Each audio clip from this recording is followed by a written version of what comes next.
மைத்லீஸ் music therapy channel.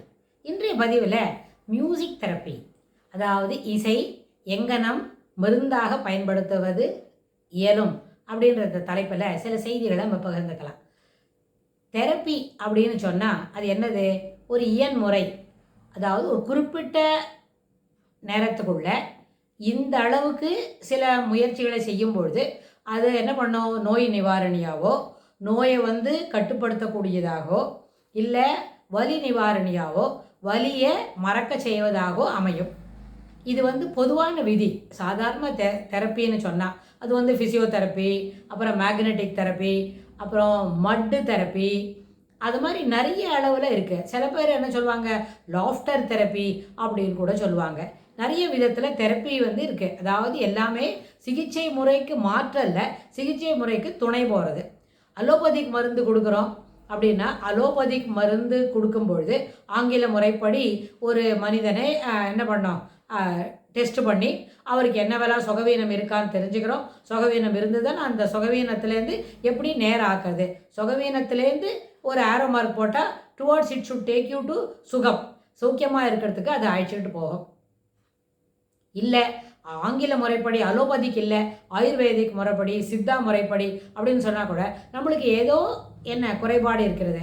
அதெல்லாம் ஆயுர்வேதம், சித்த மருத்துவம், அப்புறம் என்ன யுனானி, அது எல்லாமே என்ன சொல்கிறதுனா வாதம், பித்தம், கபம், இதுக்கு முக்கியத்துவம் கொடுத்து அதுக்கு ஏற்ப சரீரத்தில் என்ன குறைபாடு இருக்குது, என்ன அந்த குறைபாடுனால என்ன அளவில் என்ன இருக்குது, ஒரு கோளாறு ஏற்படுகிறது, அந்த கோளாறு தீர்க்கக்கூடியதா, இந்த குறைபாடை நிவர்த்தி செய்த பிறகு எப்படி கோளாறை சரி பண்ண முடியும் அப்படின்னு பார்க்கும். அப்புறம் எல்லா சரீரமே வாதம், பித்தம், கபம் இருக்கக்கூடிய சரீரம் தான். சில சமயத்தில் பித்தம் மேலிட்டு இருக்கும் சிலவங்களுக்கு, சிலவங்களுக்கு எப்போவுமே வாதம் மேலிட்டு இருக்கும், சிலவங்களுக்கு கபம் மேலிட்டு இருக்கும். கபம் மேலிட்டு இருக்கிற சரீரத்துக்கு அது என்ன, சில நேரத்தில் அதுக்கு கொடுக்கக்கூடிய மருந்தோட குவாலிட்டி இருக்குல்ல, அது வித்தியாசப்படும். எல்லா மருந்தும் பொதுவாக ஆயுர்வேதத்தில் கொடுக்கும்பொழுது எல்லாருக்கும் ஒரு போல தான் தயார் பண்ணணும். ஆனால் சிலது வாத சரீரத்துக்கு உடனே கேட்கும், சில மருந்துகள் பித்த சரீரத்துக்கு உடனே கேட்கும், சிலது பொதுவான கருத்துக்களுக்கு ஏற்புடையது அப்படின்னு சொல்லுவாங்க.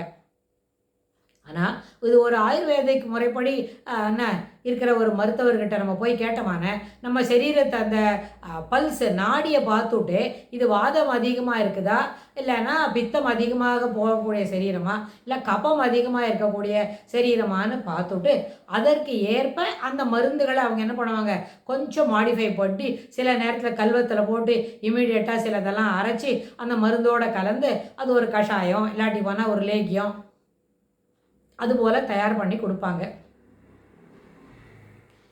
இந்த முறைப்படி தயார் பண்ணும்பொழுது இசை, இப்போ நம்ம இந்த மாதிரி பார்த்தோம், வாதம், பித்தம், கபத்துக்கு அடிப்படை கொடுக்கறது பார்த்தோம். அப்புறம் ஹோமியோபத் மருந்து அப்படின்னு பார்க்குறோம். ஹோமியோபத் மருந்து என்ன பண்ணோன்னு கேட்டால், ஒரு சாதாரண ஆங்கில முறைப்படி அலோபதிக் ப்ராக்டிஷனருக்கு ஒரு எம்டி மெடிசன் ஒருத்தர் படிச்சிருக்கிறாங்கன்னு வைங்களேன். அப்போ அவங்க எப்படி மருந்து கொடுப்பாங்கன்னு சொன்னால், பேஷண்ட்டோட அந்த எயில்மெண்ட்டுக்கு அதுக்கு எந்த அளவுக்கு கொடுத்தா அது சரியாகும், why this has come all the way அப்படின்னு தெரிஞ்சுக்கிட்டு அதுக்கு மருந்து கொடுக்கணும் அப்படின்னு ஒரு டெக்ஸ்டில் அவங்க ஒரு பேப்பர் அதுபோல் படிப்பாங்களா இருக்கும். ஆனால் இந்த ஹோமியோபத் மருந்து என்ன செய்யும், எப்படி கொடுக்கணும்னு கேட்டால், இதுக்கு எங்கேருந்து வந்தது ஆரிஜன், அது ஹோமியோபத் மருந்தில் ஒரு பெரிய ப்ளஸ் பாயிண்ட் என்னன்னு கேட்டால், தட் எந்த நோயும் அது சப்ரஸ் பண்ணாது. ஆனால் அது இன்ஸ்டட் அது என்ன செய்யும்னு கேட்டால், அந்த ஆர்கானிசத்தை நேரம் ஆக்கும். இப்போ வயர் சரியில்லை அப்படின்னா எல்லா வயர் சரியில்லாததுக்கும் ஒரே மாதிரி மருந்து எடுக்க முடியாது. அது நம்மளுக்கு எல்லாருக்குமே தெரிஞ்ச விஷயந்தான். ஏன்னு கேட்டால், சில நேரத்தில் நிறைய சாப்பாடு சாப்பிட்ருப்போம், அதனால் வயர் சரியில்லை. சிலப்போ சாப்பாடே சாப்பிடாமல் இருந்திருப்போம், அதனால் வயர் சரியில்லை. சிலப்போ வயத்தில் ஒன்றுமே இல்லை, அதனால் ரொம்ப மயக்கமாக வருது, அதனாலேயும் நம்மளுக்கு வயர் சரியில்லை அப்படின்னு சொல்லுவோம். ஆனால் இது எல்லாத்துக்குமே சேர்ந்து வயர் சரியில்லைன்றத வயத்துக்கு மருந்து இல்லாமல் இந்த சரியில்லைங்கிற வார்த்தை இருக்குது பாருங்க, அதை நேரம் ஆக்கினாலே அந்த எதெல்லாம் சரியில்லையோ அது எல்லாமே சரியாயிடும். இது வாயில் சொல்கிற அளவுக்கு அத்தனை சுலபமானது இல்லை. You should speak to the patient. அவங்க என்ன சொல்கிறாங்க அப்படின்றத பார்த்துட்டு அதற்கு ஏற்ப அந்த மருந்தை தயார் பண்ணி கொடுப்பாங்க. ஹோமியோபத் மருந்தில் மட்டும் அக்ராஸ் தி கவுண்டர் கொடுக்குற மருந்தை காட்டிலும் நம்ம அப்போது தயார் பண்ணி கொடுக்கறது ரொம்ப சிறப்பானதாகும். சரி, இதெல்லாம் மருந்து கொடுக்குற நம்ம பாரத திருநாட்டில் நம்ம மருந்து கொடுக்கறத பற்றி இப்படியெல்லாம் பார்க்குறோம். இதில் இன்னும் கூட நிறைய விஷயங்கள் இன்ட்ரிகேட்டாக இருக்கிற என்ன இருக்குது, டிஃப்ரென்ஸ்லாம் அதில் இருக்குது, மாறுபாடுகள் இருக்கும். அதே சமயத்தில் அதில் இம்ப்ரூவைஸ் பண்ணினதும் இருக்கும். அதெல்லாம் உண்டு தான். ஆனால் இதுக்கு இசை எங்கனம் தெரப்பியாக பயன்படும், இசை எங்கனம் மருந்தாக பயன்படும் அப்படின்னு சொன்னால், எல்லா மருந்துமே ஒரு உளவியலாளர் என்கின்ற அடிப்படையில் எல்லா சுகக்கேடுமே மனதின் அடிப்படையில் ஏற்படக்கூடியது தான்.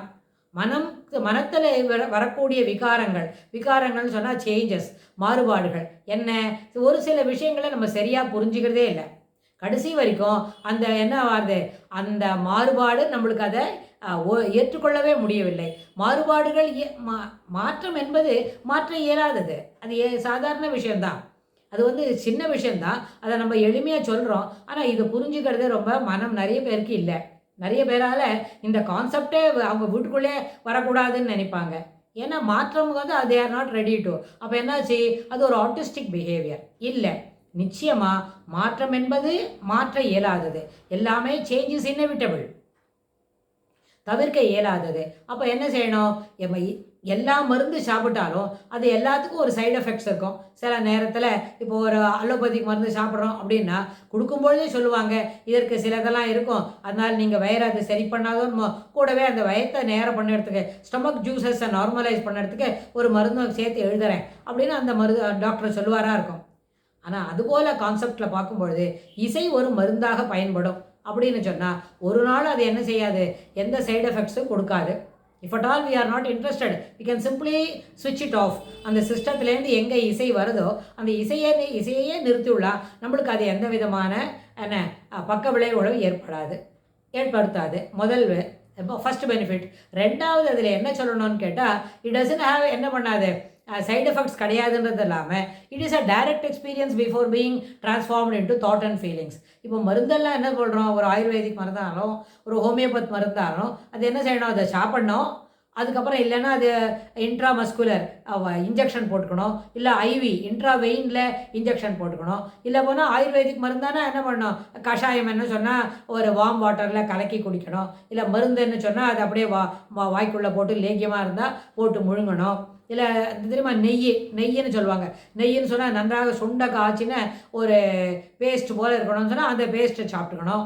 அதை தேனில் குழச்சி சாப்பிடணும், சூர்ணமாக இருந்தால். அதுக்கு நிறைய ப்ரொசீஜர்ஸ்லாம் இருக்குது. ஆனால் அது எல்லாமே சாப்பிட்ட பிறகு நம்ம வயத்தில் போய் செரிமானம் ஆகிட்டு அதுக்கப்புறம் அதுக்கு தேவையான அது என்ன காரணத்தை சொல்லணும், அது மாடரேட் ரிலீஸா, மைல்டு ரிலீஸா, அப்புறம் இல்லாட்டி போனால் சஸ்டெயின்டு ரிலீஸ் எஸ்ஆர் எம்ஆர் அப்படிலாம் போட்டிருக்கோம்.